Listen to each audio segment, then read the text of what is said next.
L'attaque du 7 octobre aurait pu être bien plus meurtrière.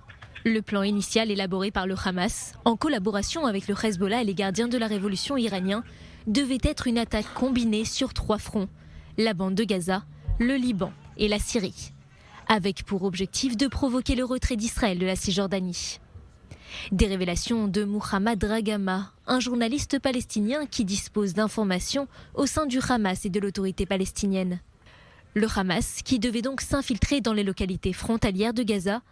Dans le même temps, la force Radouane du Hezbollah était censée infiltrer les localités de Haute-Galilée et les milices chiites contrôlées par l'Iran étaient censées infiltrer les localités du Golan par la Syrie. Le tout en tirant des missiles de précision sur des cibles stratégiques comme des centrales électriques et des bases aériennes israéliennes. Un plan qui aurait échoué pour 2 raisons. Premièrement, le Hamas n'aurait pas informé le Hezbollah et l'Iran de la date choisie pour agir. Deuxièmement, grâce à l'intervention rapide des États-Unis après le 7 octobre.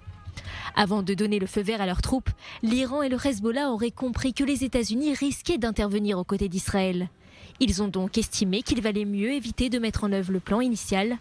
Le Hezbollah a finalement opté pour une autre stratégie de combat, celle de la guerre d'usure, en tirant des roquettes, des missiles anti-chars ou des obus, tous les jours depuis le 8 octobre.